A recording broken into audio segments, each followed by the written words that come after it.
Yes, so in the last lecture we discussed about the format of balance sheet, total 12 schedules, उसमें से 11 schedule balance sheet के अंदर और एक current contingent liability का। Liability side है 5 शेड्यूल्स, 1 से लेके 5। सबसे पहला शेयर कैपिटल, दूसरा रिजर्व सरप्लस, तीसरा deposits, that is the most important one. Deposits में थोड़ा सा याद रखिएगा, डिपॉजिट्स बैंक के पास 3 तरह से आती है। एक करंट अकाउंट जिसका नाम क्या है, डिमांड डिपॉजिट, सेविंग बैंक। तीसरा फिक्स डिपॉजिट जिसका सही नाम क्या है, टर्म डिपॉजिट्स। और फिर उसी टोटल को 2 अलग तरह से क्लासीफाई करते हैं, एक इन इंडिया और एक outside India. Second borrowings, bank ने जो भी पैसे उधार ले रखे हों। Fourth, then fifth was other liabilities and provisions, जितने भी प्रोविज़न बनाए वो भी सब यहाँ आएगा। और भी कोई लाइबिलिटीज़ है तो भी यहीं पे आएगी। Okay, now asset side schedule 6 starts with cash in hand and balance with RBI. RBI के पास जो भी पैसा जमा पड़ा है। 7th इज दूसरी बैंकों के पास जो पैसा पड़ा है, balance with other banks, money at call and short notice. Schedule 8 is investments. 9th again सबसे इंपॉर्टेंट, एडवांसेस। और उसमें एडवांसेस जो भी बैंक ने दे रखे हैं उनको 3 तरह से क्लासीफाई किया जाता है। सबसे पहले तो टाइप ऑफ एडवांस, किस तरह का पैसा उधार दिया है, bill discounted, CC limit, overdraft, term loans. उसके बाद उसी अमाउंट में सिक्योर्ड अनसिक्योर्ड का क्लासिफिकेशन। सिक्योर्ड में 2 तरह का, एक टेंजिबल एसेट्स, दूसरा गवर्नमेंट या दूसरी बैंक की गारंटी, और लास्ट में अनसिक्योर्ड। और उसके बाद वापस से 3rd classification, in India, outside India. अभी वो 3 तरह से क्लासिफिकेशन है। मान लीजिए क्वेश्चन में इन इंडिया आउटसाइड इंडिया नहीं दिया है तो 3rd पार्ट बनेगा ही नहीं। इवन सिक्योर्ड अनसिक्योर्ड भी नहीं दिया है तो 2nd पार्ट भी नहीं बनेगा। Then schedule 10 is fixed asset, 11 is other asset, जो बचा कुचा है जो और कहीं फिट नहीं हो सकता। खास याद रखने के लिए पिनल का डेबिट बैलेंस शेड्यूल 11 में आएगा, रिजर्व सरप्लस से माइनस करके नहीं दिखाते। ओके, अब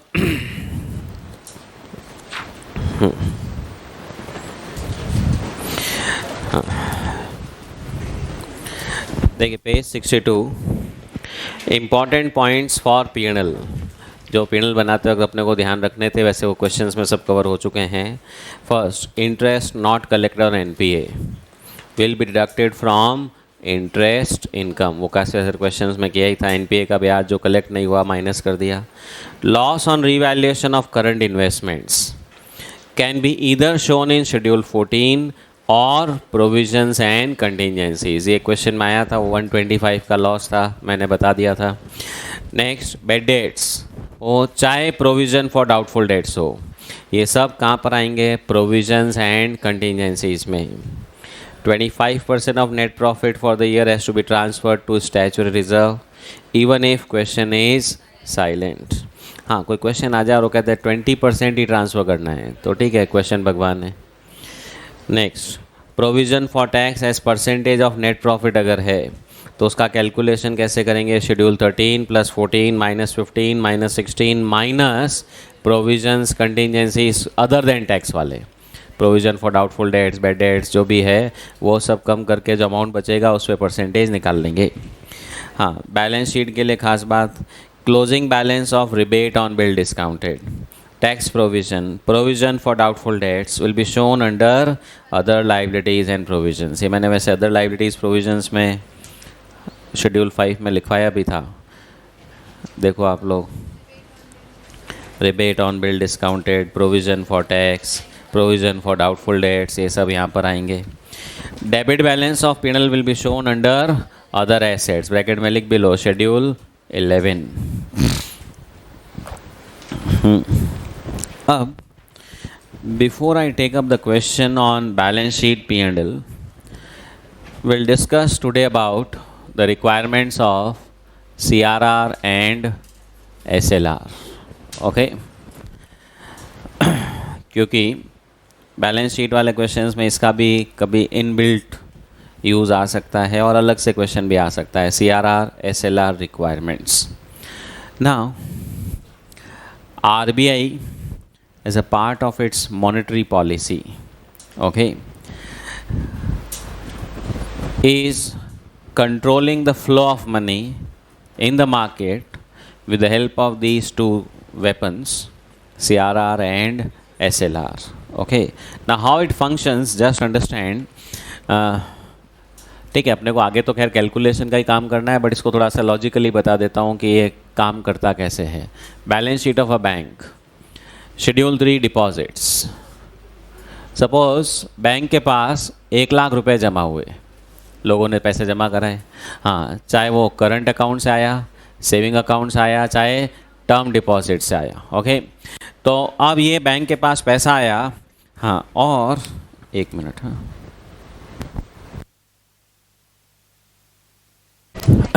यस, नाउ अंडरस्टैंड.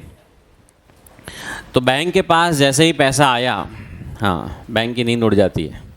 क्यों? कि ब्याज का मीटर चालू, बैंक को इस पे ब्याज देना पड़ता है. ओके, तो मान लीजिए बैंक हैज़ टू पे interest at the rate of से 5%. तो बैंक इमीडिएटली कोशिश क्या करेगी, ये पैसा आता कहीं लग जाए. और हाँ, investment is not the objective of bank, क्योंकि उसमें कोई ज़्यादा रिटर्न मिलने वाला नहीं. हाँ, banks can not invest in stock market, कि या तो डिपॉजिटर को पैसे वापस दे देंगे, नहीं तो मना कर देंगे. ठीक है, तो बैंक्स को इन्वेस्ट भी करना है तो government treasury bills, government securities, bonds, इन सब में इन्वेस्टमेंट होता है, और उस पर रेट ऑफ रिटर्न इतनी अच्छी होनी ही नहीं है.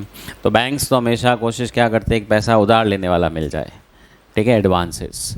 तो बैंक्स विल ऑलवेज फाइंड कि कोई पैसा उधार लेने वाला मिले, क्योंकि एडवांसेस पे बैंक जो है वो ब्याज जो चार्ज करेगी वो हमेशा ज़्यादा होगा. ठीक है, मान लीजिए 7-8%, 9%, और ये जो रेट का डिफरेंशियल है यही तो बैंक की इनकम है. अब सपोज़ 1,000 का डिपॉजिट आया और पूरा 1,000 का लोन बांट दिया, तो this is a very risky preposition, because depositor तो कभी भी उठ के आ सकता है, और जिसको आपने पैसा उधार दिया है वो तो मान के चलिए ड्यू डेट पे ही आएगा, उससे लेट और हो सकता है. ठीक है, अच्छा, मान लीजिए आपने टर्म लोन दे दिया किसी को. हाँ, एडवांसेस भी 3 तरह के होते हैं, bill discounting, CC and overdraft and term loan. इसमें सबसे लंबा फाइनेंस कौन सा होता है? नहीं, गलत फहमी है. सीसी एंड ओवरड्राफ्ट ये एक ऐसा लोन है जिसको प्रैक्टिकली रीपे करना ही नहीं होता. रिन्यूअल तो होता रहता है, हर रोज़ आप पैसा जमा कराते हो, वापस निकाल लेते हो, फिर जमा कराते हो, फिर निकाल लेते हो. जब तक बिजनेस चल रहा है, जब तक ये लोन चलता ही रहता है. टर्म लोन तो बेचारा क्या होगा, 4 साल, 5 साल, 10 साल में धीरे धीरे करके पे हो करके ख़त्म होगा ही होगा. बिल डिस्काउंटेड भी ड्यू डेट आई ख़त्म होगा ही होगा. सीसी तो वैसे तो हम कहेंगे रोज़ रीपे भी होता है, पर वापस से रोज़ पैसा निकलता भी है. तो it is the most permanent finance you can say. अब बैंक इन तीनों में से कौन से लोन वाले को कह सकती है आज का आज पैसा वापस लाओ? किसी को ही नहीं कह सकती. बिल डिस्काउंटेड वाले को ड्यू डेट से पहले तो आना ही मत. टर्म लोन किस्तें दे रहा हूँ ना, सीसी वाला फैसिलिटी ली है भाई, ये थोड़ी एक तुम्हारी मर्जी हो जब पैसे वापस दे दो. ठीक है, तो फिर फैसिलिटी लेने का फ़ायदा क्या? ठीक है, हाँ, बस एनपीए नहीं होना चाहिए, बाकी तो वो पैसा जमा हो रहा है, निकल रहा है. ठीक है, that all will go on. मतलब यहाँ पे तो किसी से मांग ही नहीं सकते कि आज का आज पैसा चाहिए. और डिपॉजिटर में कौन हाथों हाथ मांग सकता है? हैं जी, सारे ही. करंट अकाउंट वाला इमीडिएटली, सेविंग अकाउंट, आपका सेविंग अकाउंट है, ठीक है, आपके पास डेबिट कार्ड होते हैं आजकल. ठीक है, ये है क्या, डेबिट कार्ड डालते हो एटीएम में, अच्छा सेविंग अकाउंट है, कल तक बताएंगे देंगे या नहीं देंगे. No, immediately. टर्म डिपॉजिट भी अगर है, आपने बैंक में एफडी कराई 5 साल के लिए और 5 दिन बाद चले गए, मूड चेंज, मेरे को पैसे आज ही चाहिए, बैंक पैसा देगी. ठीक है, वो रेट ऑफ इंटरेस्ट जो भी कर्टेल करना है, ये करना है, बट पैसा आपको मिलेगा. ओके, ऐसा डिपॉजिटर तो कभी भी उठ के आ सकता है. एटीएम लगने के बाद तो आधी रात को भी आ सकता है. बाकी पहले ज़माने में एटीएम नहीं थे तो भाई शाम को 4 बज गए, अब अगले दिन आना. ठीक है, अब तो कभी भी जा सकता है. एटीएम खाली हो जाए तो अलग बात है, तो दूसरी जगह पहुंच जाते हो. ठीक है, सो दैट वे डिपॉजिटर तो पैसा कभी भी मांग सकता है, पर जो पैसा आगे लोन में दिया हुआ है वो तो ड्यू डेट्स पे ही आएगा. तो देयर इज़ अ मिसमैच. पैसा जो आया है, सोर्स ऑफ फंड और उसका एप्लीकेशन. ठीक है, फिनेंशियल मैनेजमेंट का होता है ना भाई कि अगर आपका एप्लीकेशन लॉन्ग टर्म है तो सोर्स भी लॉन्ग टर्म होना चाहिए. ओके भाई, होता है ना, आपको पैसा जहाँ इन्वेस्ट करना है वो तो करना है 5 साल के लिए, और पैसा जो चाहिए वो किसी से उधार लेके आए 6 महीने के लिए. तो this a bad financial management, क्योंकि 6 महीने बाद वो मांगने वाला तो वापस आ जाएगा, और जहाँ पैसा लगाया वहाँ पे कब आएगा वापस, 5 साल बाद। तो ये फाइनेंशियल मैनेजमेंट ही गलत है। Source of fund versus application of fund should always match. इसीलिए हम कहते हैं कि जो भी हमारा फिक्स्ड कैपिटल में इन्वेस्टमेंट है, फिक्स्ड एसेट्स में, उसके लिए पैसा या तो खुद का होना चाहिए या लॉन्ग टर्म बोरिंग्स होनी चाहिए। और जो मेरा करंट एसेट्स में इन्वेस्टमेंट है उसके लिए मेरे क्या चलेगा, current liability, short term borrowings. क्यों कि वो पैसा जल्दी वापस आ जाता है, रीपे भी कर देंगे।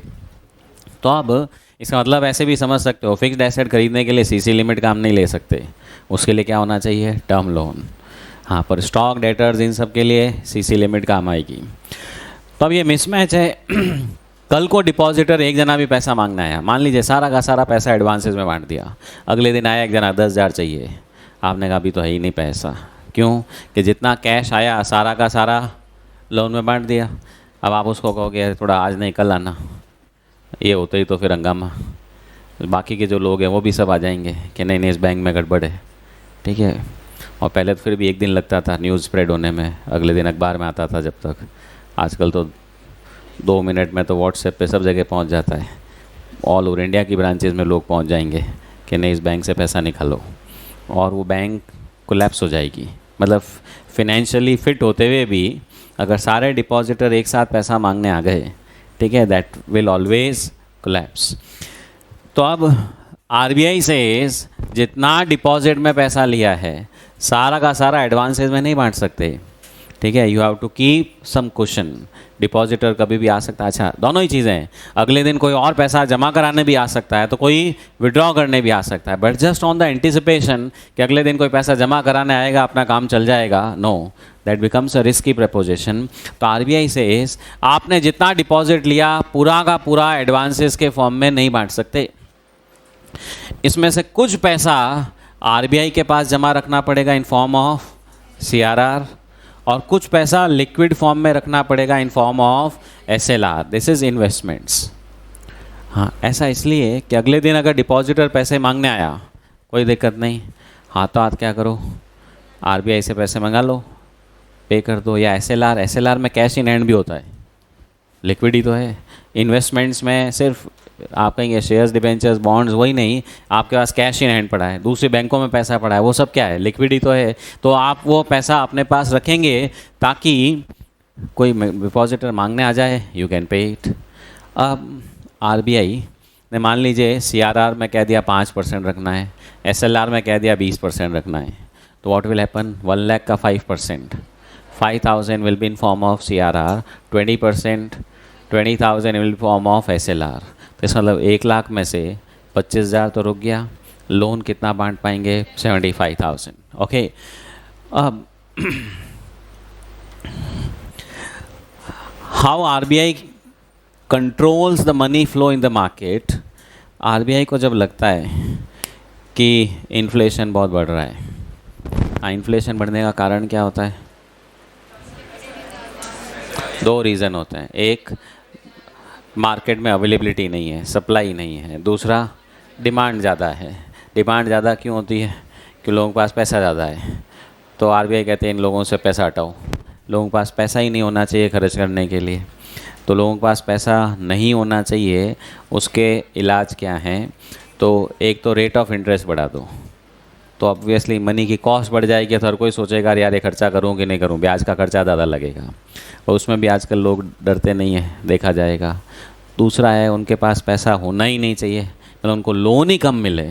तो मान लीजिए आरबीआई को अगर ये करना है कि लोन लोगों को कम मिलना चाहिए, तो अभी 1 लाख की डिपॉजिट पे बैंक कितना लोन दे सकती है, 75,000। आरबीआई ने एसएलआर 20 का कर दिया 30,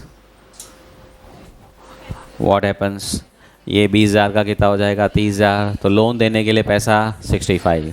तो ये सीआरआर, एसएलआर जैसे ही बढ़ाएंगे, बैंक के लोन देने की कैपेबिलिटी क्या हो जाएगी, रिड्यूस। तो ऑटोमेटिकली मार्केट में मनी फ्लो क्या हो जाएगा, कम हो जाएगा। तो ऑटोमेटिकली लोगों के पास कैश कम होगा, खर्चा कम होगा, तो automatically inflation will be contained.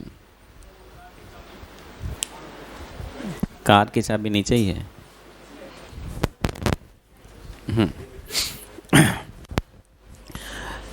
Now the reverse case, RBI को जब लगता है कि मार्केट में डिमांड ही नहीं है, इकोनॉमी डाउन हो रही है, लोगों के पास पैसा होना चाहिए, CRR SLR की रेट कम कर देती है तो लोन देने की कैपेसिटी बढ़ जाती है। अब ये CRR SLR अपन ने कह दिया 5% 20%, जैसे मैंने एग्जांपल लिखा, ये मेंटेन करना है। किसका ये परसेंटेज है? डिपॉजिट्स का। जितनी डिपॉजिट है उसका 5% 20 जैसा भी है, ठीक है, that is to be maintained. ये रेट्स RBI चेंज करती रहती है as per the monetary policy. Money flow बढ़ाना है या कम करना है। ये कैलकुलेशन होगा कब? अपन ने कह दिया डिपॉजिट का 5% 20%। किस दिन की डिपॉजिट? ईयर एंड की, बिगनिंग की, क्योंकि ये डिपॉजिट्स तो रोज़ चेंज होती है, रोज़ करोड़ों रुपए बैंक में जमा होते हैं, निकलते हैं, तो deposits keep on changing every day. तो ये 5% 20% का सेटिस्फेक्शन करना कब है? ईयर एंड में, बिगनिंग ऑफ द ईयर में, या क्वार्टरली, ठीक है। तो RBI सेज एवरी फोर्टनाइट। ये नहीं एक साल के एंड में जाकर के देखेंगे, तब तक तो पता चला सब काम पक्का हो गया, ठीक है, बैंक ने खूब लोन बांट दिए कि हमको क्या मालूम था लास्ट में CRR चाहिएगा, ठीक है। और फिर लास्ट में विंडो ड्रेसिंग भी होती है, वो भी बता दूंगा कैसे होती है, सिर्फ आपके जनरल नॉलेज के लिए। तो आप समझिए RBI से एवरी फोर्टनाइट, हर 15 दिन में बैंक को रिपोर्ट भेजनी पड़ेगी कि आज, मतलब जैसे मान लीजिए 15 तारीख आई, तो 15 तारीख को बैंक अपने डिपॉजिट्स की टोटल मारेगा और उसका 5% से 20% जो भी है वो है कि नहीं है चेक कर लेगा। सपोज़ 15 दिन बाद 1 लाख का है, RBI के पास पैसे कितने होने चाहिए? 5,000। पता चला RBI के पास 4,000 ही है, कोई दिक्कत नहीं है, नहीं करे भाई पेनल्टी लगेगी। 15 दिन बाद कैलकुलेट किया, 1,000 कम है, RBI को क्या किया जाएगा? पैसा ट्रांसफ़र कर दिया जाएगा। आप कहीं पैसा कहाँ से ट्रांसफ़र करेंगे? लिक्विड में ज़्यादा होगा तो वहाँ से कर देंगे भाई। SLR के अंदर कैश इन हैंड भी तो आता है, अदर बैंक्स का पैसा भी तो आता है, तो उधर से RBI को शिफ्ट कर दिया जाएगा। या पता चला कि डिपॉजिट कम है, RBI के पास जैसा ज़्यादा पड़ा है, तो वापस से हम क्या कर सकते हैं? RBI से पैसा ले सकते हैं, ठीक है। So that is how every fortnight it is to be done. कम ज़्यादा हुआ that will be adjusted. Clear? तो ये CRR SLR की रिक्वायरमेंट्स हैं। अब मैंने अभी आपको कहा, जस्ट आपके नॉलेज के लिए, ईयर एंड में बैंक्स विंडो ड्रेसिंग कैसे करती है। सपोज़ 1 लाख की डिपॉजिट है और CRR SLR में 25,000 होना चाहिए, ओके। बैंक ने मान लीजिए 90,000 के लोन बांट दिए और CRR SLR में 10,000 ही है, जबकि होना कितना चाहिए? 25,000, ओके। अब ये ईयर एंड में अगर ये स्थिति है, ठीक है, देखिए साल भर स्थिति प्लस माइनस चल रही है, कौन देखता है? शेयरहोल्डर्स नहीं देखने वाले हैं। हर 15 दिन में जो प्लस माइनस है ना, shareholder is not going to see. Shareholder को तो CRR SLR मेंटेन हुआ कि नहीं हुआ कब पता चलेगा? ईयर एंड में, बैलेंस शीट में। तो अब मान लीजिए अब ये इस तरह की बैलेंस शीट शेयरहोल्डर के पास जाएगी, तो शेयरहोल्डर को भी समझ में आ जाएगा बैंक बहुत रिस्क लेके काम कर रही है, लोन बहुत ज़्यादा बांट रही है। कल को अगर 1-2 लोन भी फेल हो गए तो डिपॉजिटर इज़ एट रिस्क। अच्छा, डिपॉजिटर की रिस्क इससे भी इन्फ्लुएंस होती है कि बैंक की कैपिटल रिजर्व सरप्लस कितने हैं। कि अगर बैंक की कैपिटल रिजर्व्स बहुत कम है तो इसका मतलब सब खेल किस पे चल रहा है? डिपॉजिटर पे। उसी का पैसा आगे बांट रहे हो, कल को डूबत हुई तो रिस्क किस पे आएगी? डिपॉजिटर्स पे। तो वो एक अलग मैटर है। पर अब CRR SLR की विंडो ड्रेसिंग कैसे की जाती है? तो बैंक्स क्या करती है, ईयर एंड जैसे ही आता है अपने ग्राहकों को रिक्वेस्ट करती है, नहीं नहीं थोड़ा बैंक में पैसा ज़्यादा रखो, थोड़ा जमा कराओ, ठीक है। मतलब जो भी बड़े कस्टमर्स हैं ना, कि नहीं नहीं आप कहीं से ला करके बैंक में और पैसे जमा करा दो, 31 मार्च को बैलेंस रख दो, 1 अप्रैल को वापस ले जाना, ठीक है। तो अंडरस्टैंड, बैंक्स ने माता बच्ची करके 50,000 की डिपॉजिट और ले ली, तो आप कहेंगे तो हालत और ख़राब होएगी, यही लग रहा है ना। पर देखिए how it is managed. Deposit कितनी हो गई? 1.5 लाख। अच्छा, 31 मार्च को जैसे ये पैसा आएगा 50,000, ये कहाँ जाएगा? इधर जाएगा कि इधर आएगा? कैश इन हैंड ही होगा, तो सीधा इधर +50। अब CRR SLR कितने हो गए? 60,000 का। डिपॉजिट कितनी है? 1.5 लाख। 1.5 लाख का अपने कितना परसेंट चल रहा था? वो 30 कितना था? 25%। तो 1.5 लाख का 25% कितना होता है? क्योंकि ये अपन ने 20 लिया था और ये 5। तो अब आप कहेंगे पहले 1 लाख का 25% 25,000 देख रहे थे और कहते 10,000 ही है, हालत ख़राब है। बैंक ने कैसे ही मैनेज करके 31 तारीख को शाम तक उसको बोला एक बार आज 50,000 ले आ, अगले दिन वापस ले जाना। तो तो बैलेंस शीट में डिपॉजिट कितनी दिखेगी? 1.5 लाख। 1.5 लाख का 25% कितना होता है? 37,500। और बैंक का ये हमारा CRR SLR कितना है? 60, मोर देन सफिशिएंट। ठीक है। तो ये सब चलता रहता है।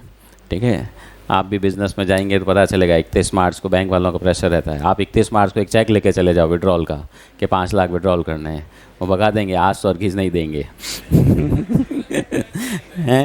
हाँ, कि आप अगर पैसा निकालने लगे ये कम होगा पर उससे ज़्यादा इम्पैक्ट तो इधर आएगा। ठीक है, सीधा CRR, क्योंकि bank balance cash in hand ही कम होगा ना, मतलब SLR वाली चीज़ें सीधी कम हो जाएगी। बैंक वाले कहेंगे अरे प्लीज़ आज नहीं कल। ठीक है।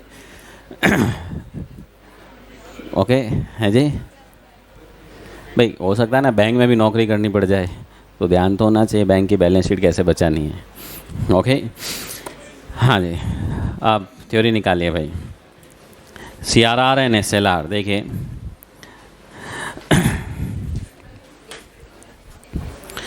banks have to keep some amount with RBI as CRR and some amount in form of liquid assets called as SLR, statutory liquidity ratio.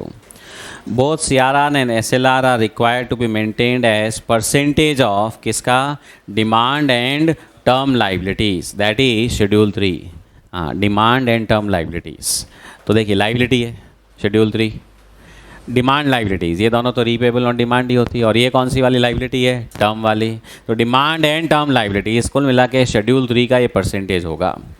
Now CRR means, CRR का मतलब क्या होता है? Balance with RBI। जो balance sheet में balance with RBI होता है वो CRR के लिए होता है। SLR includes following liquid assets. अब SLR में क्या क्या आता है? First, cash in hand after adjusting shortfall और सरप्लस ऑफ CRR, ये बताऊंगा अभी क्या है। तो SLR के अंदर एक तो कैश इन हैंड, मतलब Schedule 6 देखो, इस अच्छे से याद करने का तरीका अपने Schedule 6, 7, 8, 9, 10, 11 एसेट साइड में ये है। Schedule 6 में दो चीज़ें थी, एक कैश इन हैंड और एक बैलेंस विथ। तो ये RBI तो किस में चला गया? CRR में। ये जो बचा ये किस में आएगा? SLR में। नेक्स्ट हेडिंग क्या है? Balance with other banks. फिर क्या है? Money at call and short notice, तो ये भी किस में पूरा का पूरा आ गया? SLR। ठीक है। Schedule 8 किसका है? अपना इन्वेस्टमेंट्स। तो यहाँ पर देखिए गवर्नमेंट सिक्योरिटीज़ और उसके बाद गोल्ड। Schedule 8 में सिक्योरिटीज़ कई तरह की होगी पर वो सारी SLR में काउंट नहीं होती। कौन सी वाली? इन्वेस्टमेंट्स, गवर्नमेंट वाली जो भी सिक्योरिटीज़ है। ठीक है, प्लस बैंक के पास गोल्ड पड़ा है, क्योंकि गोल्ड इज़ मोस्ट लिक्विड, आधी रात को भी बिकता है। ओके, तो गोल्ड एंड गवर्नमेंट सिक्योरिटीज़ ये सब किसके अंदर काउंट होंगे? SLR। मतलब आप ये याद रख सकते हो Schedule 6, 7, 8 ये तीन शेड्यूल जो हैं इसी में सारा CRR और SLR है। इन्वेस्टमेंट्स में बी वेरी क्लियर, सारे इन्वेस्टमेंट नहीं आते, सिर्फ कौन से वाले इन्वेस्टमेंट आएंगे जो गवर्नमेंट की सिक्योरिटीज़ में इन्वेस्टमेंट कर रखा है। अब वो चाहे स्टेट गवर्नमेंट हो चाहे सेंट्रल गवर्नमेंट हो, ठीक है, वो investments plus gold that is part of SLR। अब एक कैश में एक पॉइंट आया था प्लस माइनस जो RBI को ट्रांसफ़र करना है, इसको अपन एक क्वेश्चन से समझ लेते हैं। हाँ, क्लास असाइनमेंट क्वेश्चन नंबर 13 देखिए, following information is given for the year ending on 31 मार्च 2021। हाँ, rupees in lakhs, debit and credit. Fixed deposit, हाँ फिक्स्ड डिपॉजिट इज FD, वही टर्म डिपॉजिट। अच्छा, क्रेडिट का मतलब ही है डिपॉजिट्स, डेबिट में तो वैसे भी डिपॉजिट्स नहीं हो सकता। सेविंग डिपॉजिट्स, रिकरिंग डिपॉजिट, नाम सुना है क्या? RD, रिकरिंग, हर महीने कुछ कुछ पैसा जमा कराते जाओ, वो फिक्स डिपॉजिट का ही एक मॉडिफाइड फॉर्म है। करंट अकाउंट, डेबिट भी है और क्रेडिट भी है। करंट अकाउंट डेबिट का मतलब तो CC ओवरड्राफ्ट हो गया, और क्रेडिट का मतलब डिमांड डिपॉजिट वाला हो गया, क्योंकि करंट अकाउंट बैंक की बुक्स में डेबिट है, मतलब अपनी बुक्स में क्या होगा? क्रेडिट, मतलब ओवरड्राफ्ट। तो बैंक ने जो लोन दे रखा है एडवांसेस, ठीक है, वो CC जिसको अपन बोलते हैं, ओवरड्राफ्ट जिसको बोलते हैं, वो करंट अकाउंट का डेबिट बैलेंस, और करंट अकाउंट का क्रेडिट बैलेंस का मतलब जो अपना पैसा बैंकों में पड़ा है, जिसको अपन इस चैप्टर में डिमांड डिपॉजिट के नाम से जानते हैं। Then cash in hand, balance with RBI, cash with other banks, money at call, shares, हाँ शेयर्स डेबिट में है मतलब investments, gold, government securities. You are required, calculate CRR required, presume 3%, amount to be transferred to RBI, calculate SLR required, presume 25%। तो ये जो 25% और 3% है किसका होगा भाई? शेड्यूल 3 डिपॉजिट्स का। तो शुरू करिए। Calculation of demand and term liabilities. हाँ जी, calculation of demand and term liabilities।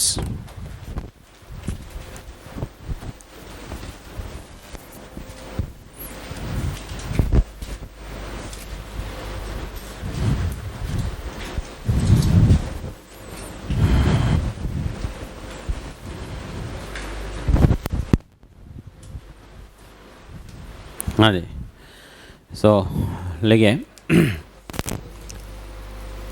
Fixed deposits,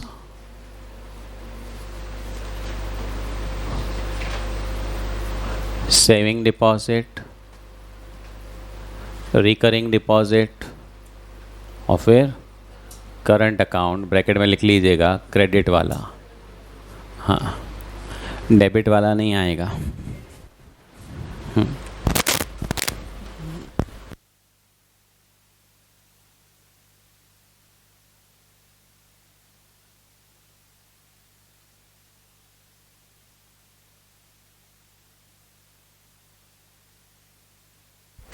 हाँ जी, टोटल लगा लो।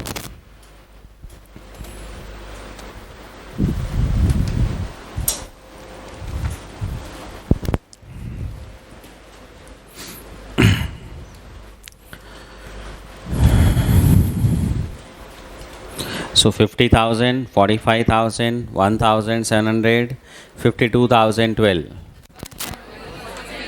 148,712।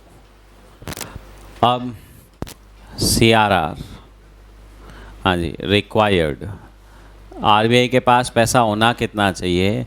148,712 इंटू 3% दिया ना क्वेश्चन ने, हाँ जी 4461 लेस बैलेंस विथ RBI है कितना भाई? तो देखिए CRR का 4461 होना चाहिए, पर RBI के पास अभी की तारीख में 3788 ही है, तो कोई बात नहीं, ये शॉर्टफॉल है। देखिए शॉर्टफॉल का मतलब ये नहीं बहुत भारी गलती हो गई, क्योंकि मान लीजिए ईयर एंड में एकदम से डिपॉजिट बढ़ गई तो बैंक वाला कहेगा हम क्या करें, बस भेज रहे हैं हाथों हाथ, 31 मार्च को रात को ही ले जाओ भले। ओके हाँ कितना? 673। तो ये shortfall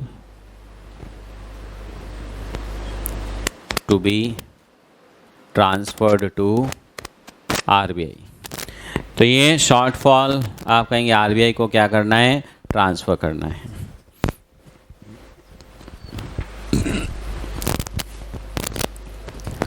now SLR,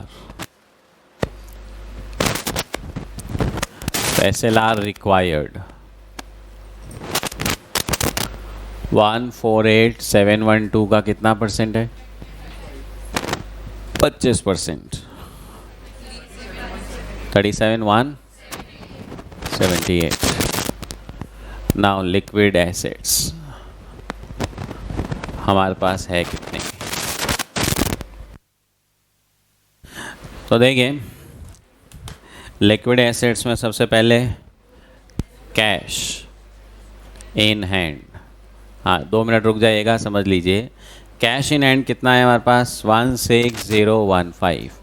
understand, RBI कहेगी देखो आपके यहाँ 16,015 कैश पड़ा है, हमारे कितने पैसे बाकी हैं? 673, या तो आप ट्रांसफ़र करो 31 मार्च को, ऐसा समझ लीजिए। आप कहीं वो ट्रांसफ़र फिर RBI को लेके भेजेंगे क्या? नो, कई बार RBI का खुद का अकाउंट भी तो बैंकों में रहता ही है कि भाई इधर से इधर क्या कर दो, शिफ्टिंग कर दो, क्योंकि RBI का भी सब कैश जरूरी थोड़ी सब RBI अपने पास ही रखे। Okay, so even it may be requiring it to be transfer, तो हम हमेशा कैश इन हैंड जो लेंगे वो जो एक्चुअल दिया हुआ है माइनस जो आरबीआई को ट्रांसफ़र करना है। रीज़न आप कहेंगे इतना तो कहाँ चला जाएगा आरबीआई के पास, तो मेरे पास लिक्विड एसेट जो अवेलेबल रहेगी। अच्छा, मैं इसको ऐसे भी कहूँ 31 मार्च को नहीं 1 अप्रैल को सुबह ट्रांसफ़र करना है, तो जो भी है एसएलआर के लिए अब मैं जो कैश इन हैंड काउंट करूँगा वो कौन सा वाला लूँगा, आरबीआई को ट्रांसफ़र करने के बाद। रिवर्स सिनेरियो 4467 चाहिए, आरबीआई के पास 5000 पड़े हैं, तो एक्स्ट्रा हमारे पास आएगा, तो वो फिर एसएलआर में कंसिडर होगा। भाई ऐसे ही समझ लो ना, सीआरआर का एक्स्ट्रा जो पड़ा है वो एसएलआर में कंसिडर होगा, और सीआरआर का शॉर्टफॉल है तो एसएलआर में से ट्रांसफ़र हो जाएगा। तो लेस शॉर्टफॉल ऑफ सीआरआर जो हमको ट्रांसफ़र करना है कितना, 673, कितना 15,300, क्या भाई, हाँ, फिर बैलेंस विथ अदर बैंक्स, हाँ जी, दूसरी बैंकों के पास जो भी पैसा पड़ा है,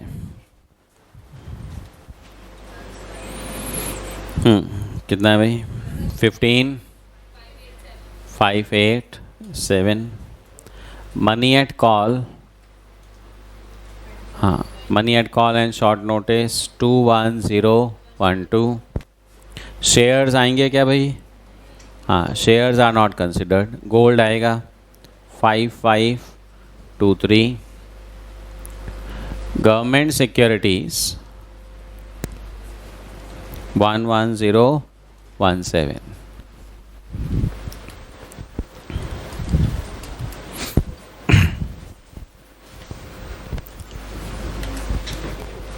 हाँ जी, कितना है,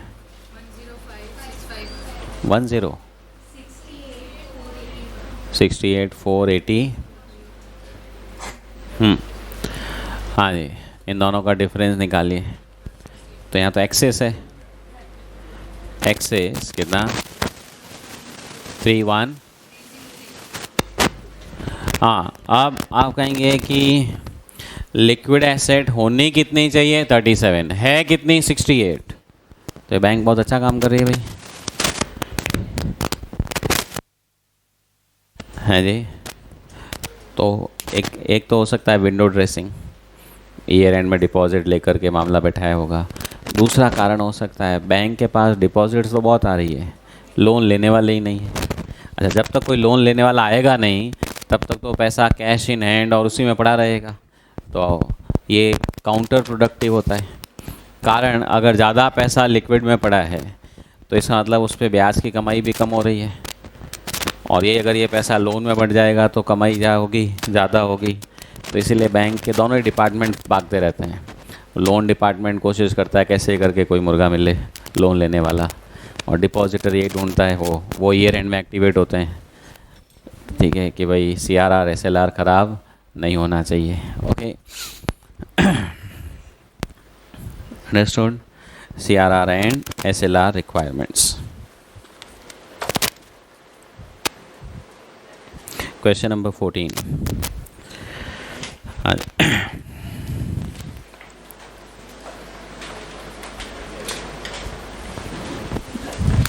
ये थोड़ा होगा नहीं, कल करेंगे। होमवर्क कुछ था क्या?